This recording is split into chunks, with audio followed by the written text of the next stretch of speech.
What are you doing? Well, I hope I didn't alarm you, old chap. I'm just taking gun prints. This is the end. This time you've gone too far, Holmes. You can't turn this place into a shooting gallery. Gun prints. Have you ever seen a gun print? I've never even heard of a gun print. You'll kill somebody one of these days, Holmes. Parliament ought to pass a law against people like you. Well, of course, gun print's just the name I've given it. Actually, it's the marks on the bullet left by the rifling in the gun barrel. Ah! Yeah, would you like to look at these two bullets under the magnifying glass? You'll observe that they have different markings because they were fired by different guns. I'm not interested, not in the least interested. The police will be here in a minute. But you should be interested, Watson. You're interested in saving lives, aren't you? Of course, but... Well, look, this very little experiment may very well save a life someday. How can firing bullets from here into... Wait a minute. Take the case of a man who is accused of murder. I'd rather not. The prosecution claimed that the bullets were fired from his gun. They probably were. The man was guilty. I can see it all. Yes, but if it can be proved that it was impossible by the markings, then an innocent man's life could be saved. That's all very well and good, Holmes, but this flat is not the place to conduct these sort of experiments. How would you like it if I started to practice my surgery in the bathtub or on the kitchen table? Could you manage it in the bathtub, do you think? No, I give up. And now, if you're not keeping this appalling smell for experimental purposes, I will, with your permission, open the door. Holmes, I told you. I knew you'd gone too far. Now you have shot somebody. Well, if I have, I shall have to certainly correct those guns for drift. Oh, that's fantastic. He seems to have some breath in him still. No fault of yours if he has. Now, help me with him before somebody sees him. Really, firing off revolvers, brewing poison, frightening people. It's more than a man can stand, Holmes. Really, more than a man can stand. Am I wounded badly, please? I'm a poor man. I can't afford a hospital. No. You'll be all right in a minute. You've just fainted from something. Something, you say? Didn't you hear what happened? I was outside, about to knock at your door, when suddenly I was attacked. Someone turned a revolver loose on me, bullets flying everywhere. I tried to fight back bravely, but there were too many of them, 6 or 7 at least, all firing guns. I'll get you a glass of brandy. Oh, thank you. You'd better call the police. They may try it again, whoever they are. Maniacs and foreigners, I'll be bound. No. You're quite safe now. Those shots came from my revolver and were fired into that wadding over there. You mean you were the one who... Yes, I was just carrying out a little experiment. I must apologize for any shock I may have given you. And no one is after me? And not to my knowledge, Mr. Wilson. Here, will you drink this, huh? Oh, thank you. You called me Mr. Wilson just now. How did you know that was my name?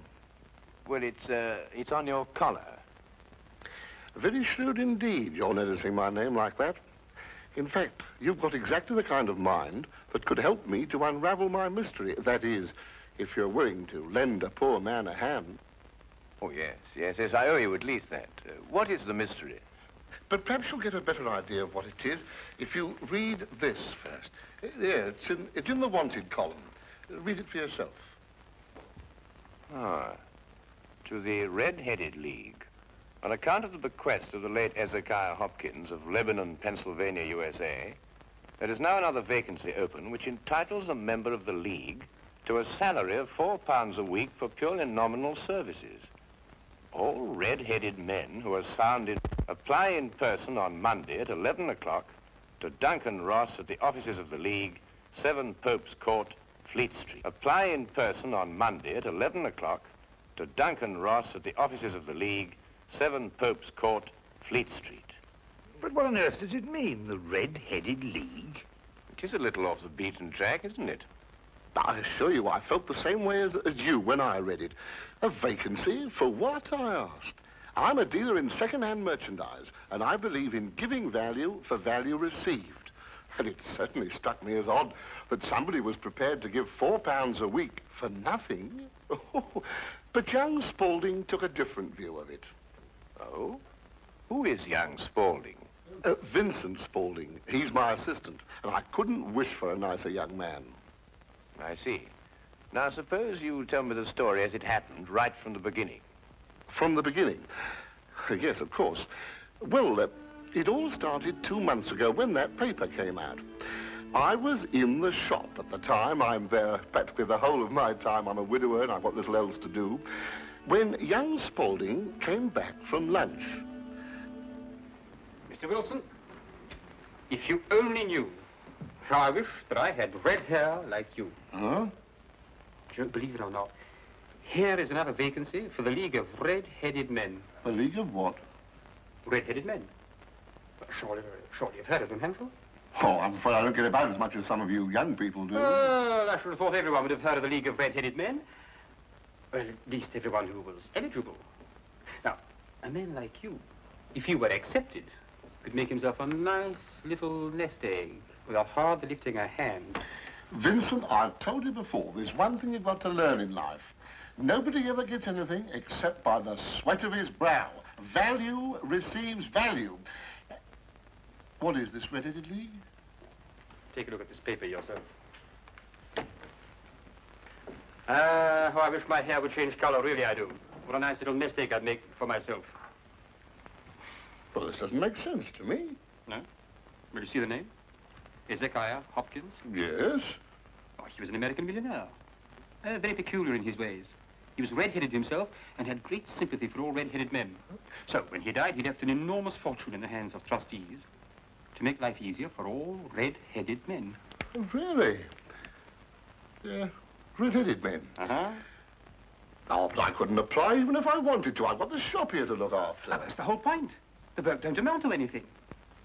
Absolutely nothing at all. It need not interfere with a man's other occupation. Well, even so, probably millions of men would apply for it. No, this is limited to Londoners and to grown men. You see, this American started off from London and I suppose wanted to do the old town a good turn. And then again, I hear it's no use applying unless your hair is a real fiery red. Huh. Do you think my hair is red enough? Oh, I've never seen any redder. I could use the money. There's all sorts of repairs I could do, and... Vincent, I'm going to investigate this league. Lock up the shop. You're coming with me. Yes, sir.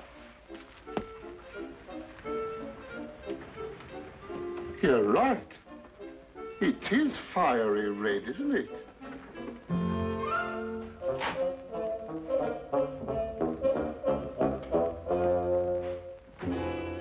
Let me handle everything. All right. Stand back, everybody. This is Mr. Hopkins' son. Go on, step back, or he'll see that you don't get interviewed at all. Mr. Hopkins, this way.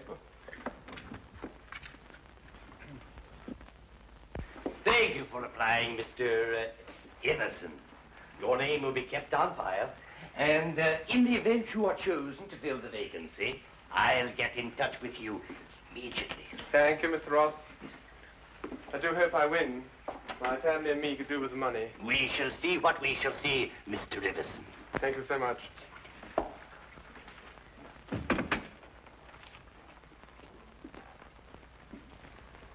Are you the next applicant? Yes, this is Mr. J.B.S. Wilson. Your search is over. He's willing to fill the vacancy. Will you sit down, Mr. Wilson?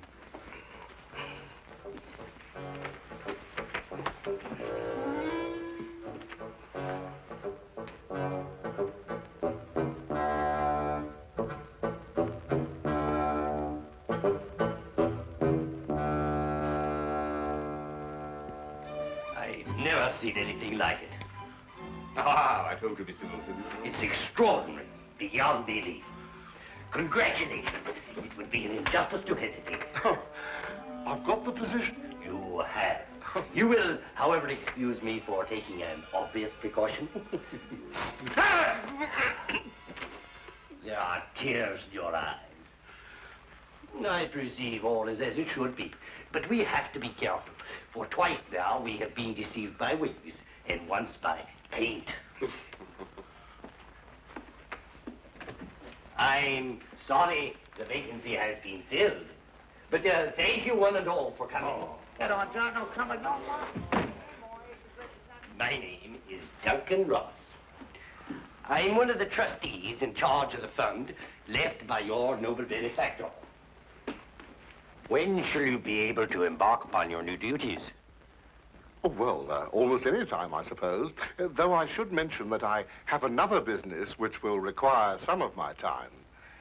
Oh, so long as you're free to be here between the hours of 10 to 2, there'll be no objections.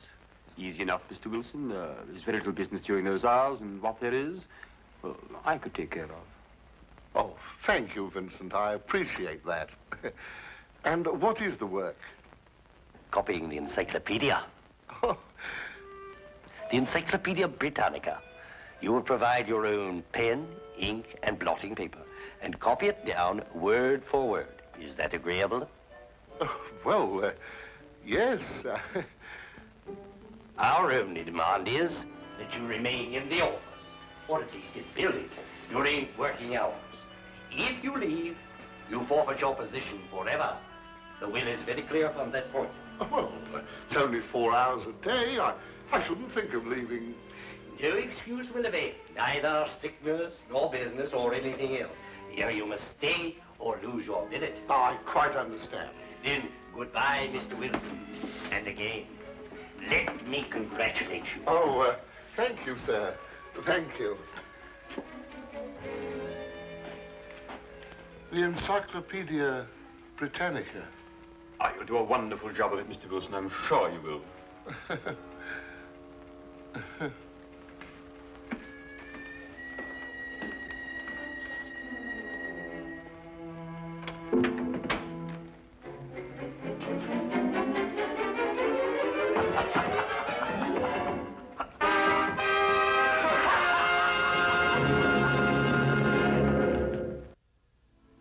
The first word was Arkan. At the end of 8 weeks, I'd finished the A's and begun the B's. For this, Mr. Ross rewarded me every Saturday with 4 golden sovereigns. Yesterday morning, however, I got a staggering blow indeed.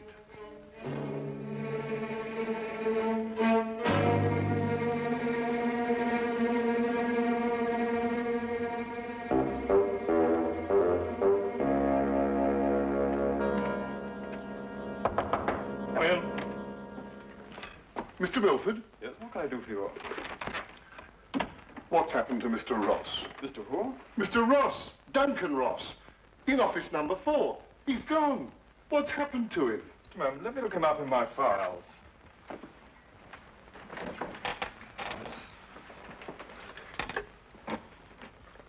Are you a customer of this, Mr. Ross? I work for him. That is, I did up until this morning.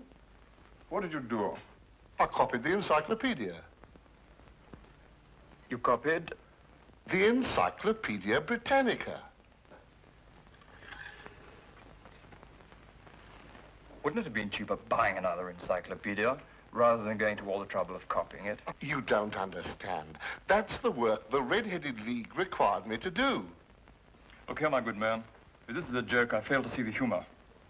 If it isn't, it's my duty to inform you that office number 4 was rented temporarily to William Morris, an accountant.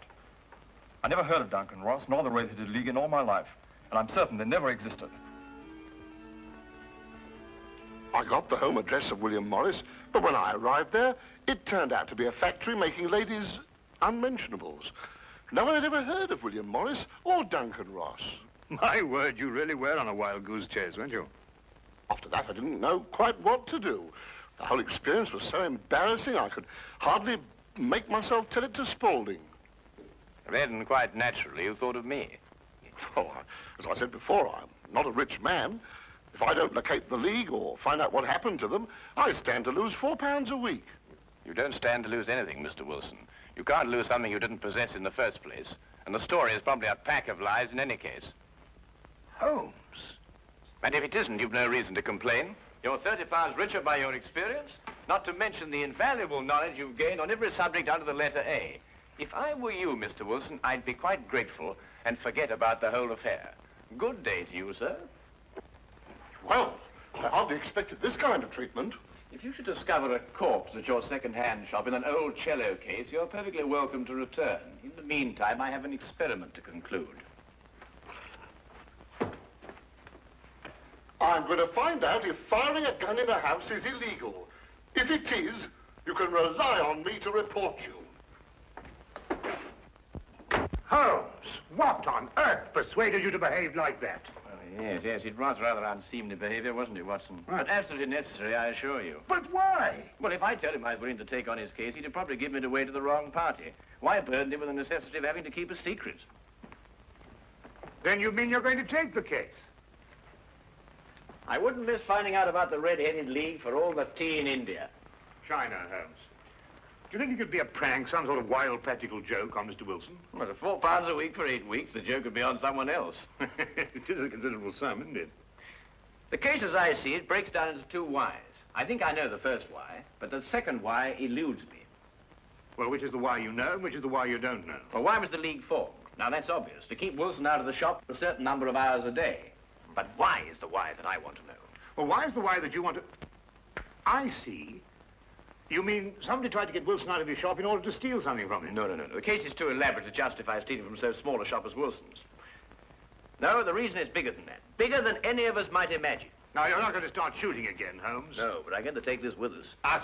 Yes, you're interested in the case, aren't you? I'm a doctor, Holmes. Well, all the better if someone should get hurt. This started out to be such a peaceful morning, and an old friend of mine was coming from India, and we were going to spend the day together. And now look what you've talked us into, the Red-Headed League. Yes, exciting, isn't it?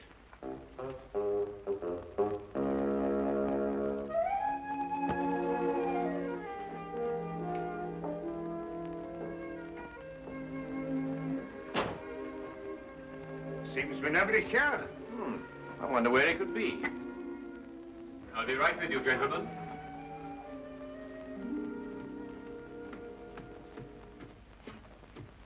May I help? I'm sorry, I was occupied in the cellar. I hope I haven't kept you waiting. Not at all. My friend here is interested in making a purchase. Mm-hmm. Anything in particular? I think well, you never know what you might... Oh, what's that? That? Yeah. That is a...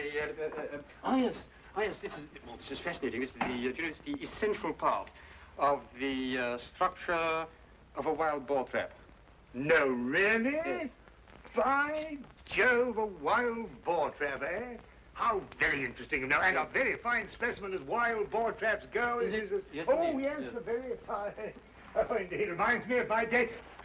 There we were, all lined out in a row, as far as the eye could see. Yes. Down the hill came the enemy, and the Battle of Royal Burnop was on. Yes, if you excuse me... There we were, outnumbered 112 to 1. That was from the count after the battle, as you understand. Yes, I'll say perfectly. Charge, they shouted, as down the hill they came, the hordes of heathen, at 112 to 1. And from that moment I became a collector, and I've been a collector ever since. You understand that, of course. Oh, yes, but that is a quite perfectly natural reaction. It's 1 o'clock. It's 1 o'clock. What? Yes, 1 o'clock. Our engagement with the Colonel. The Do you Colonel? remember? The one who led you in the charge. Oh, of course, yes. Well, I hope you'll keep that for me, will you? Well, there's been a fearful run on wild boar traps lately, but I'll do my best. Thank you, thank you. Thanks so much. Good afternoon. Well, what did you discover? The knees of Spaulding's trousers show considerable wear. What does that mean? That's a great deal. Let me have your stick for a minute. Yeah. What are you doing? Well, no time to explain now, but a considerable crime is in contemplation. And since today is Saturday, we may have some difficulty in preventing it. What kind of a crime? A bank robbery. What? Shh. Meet me at the side entrance of the Westminster County Bank at 10 o'clock sharp. Yes, is that the bank that's going to be... Yes. At 10 o'clock sharp, remember? Yeah. The basement vaults of the Royal Westminster Bank, as you can see, they are impregnable.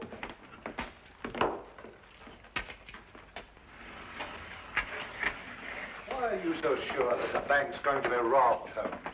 Because the knees of a man's trousers were badly worn.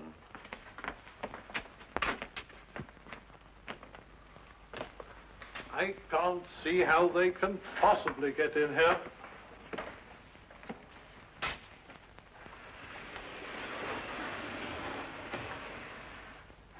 Is that the gold? Yes. We had occasion some months ago to strengthen our reserves, and so we borrowed 30,000 Napoleons from the Bank of France. Word must have leaked out, if Mr. Holmes' deductions are correct. Gentlemen, we must prepare ourselves. As soon as Mr. Wilson goes to sleep, they will make attempts to get in. Who are they?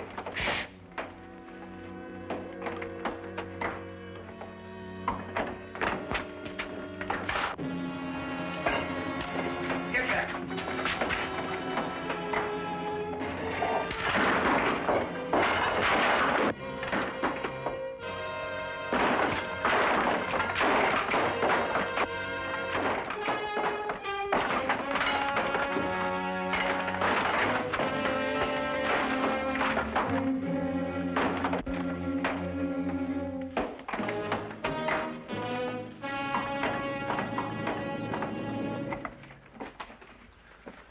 It's all right.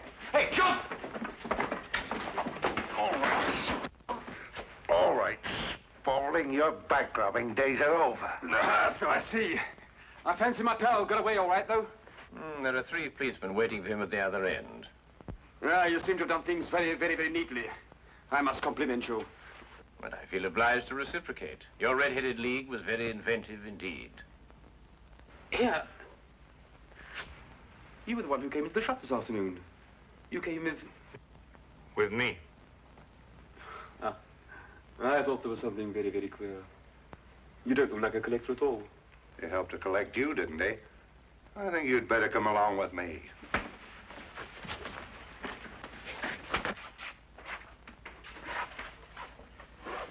I don't know how the bank can repay you, Mr. Holmes. I've been more than amply repaid, Mr. Merriweather, by having one of the most unique experiences of my career. However, there is one thing you could do for me. Name it. Well, it's... Anything, Mr. Holmes? I'm a regular depositor at your bank, Mr. Merriweather, and I should be eternally grateful if you could do something about your pens. I've yet to find one of them that worked. Come along, Watson.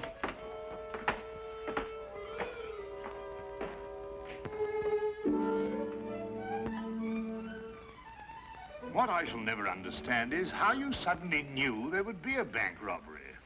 Well, if you remember, when we visited the second-hand shop, Spaulding was in the cellar. I didn't pay much attention to it at the time, but later on I noticed that the knees of his trousers were badly worn, as if he'd spent some time kneeling, doing some sort of burrowing work. But burrowing where? Perhaps from the cellar to the next building. The moment the thought occurred to me, I whisked you outside and surprised you by tapping on the pavement with your stick. You certainly did. Oh, I'll just go and see who it is.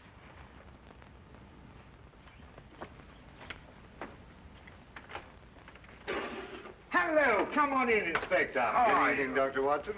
I hope it's not too late to make a call. Of course not. Come right on. Well, I saw the light was on, and I just thought I'd drop in. Ah, how are you, Inspector? Now, make yourself at home. Oh, Draw up a chair. Thank you very much indeed. Cup of tea? Yes, please. Well, by the time the newspapers come out with a report of your exploits tomorrow, Holmes, you'll be a hero. Oh, well, I shall try and remain humble through it all. Yes, the whole of London, except, of course, Mr. Wilson. Unless I miss my guess, he wants me still to arrest you. Arrest me? What for? Well, he didn't like the way you treated him last night, you know. And then, of course, he complains that... Oh, no, it's too ridiculous. Still, I think you'd enjoy hearing about it. He claims that you were firing a revolver in this house. You know it's against the law, don't you? But who in their sober senses would do such a thing? Yes, it does sound very implausible, doesn't it? Yes, that's exactly what I told him. I mean, people just don't do things like that, do they?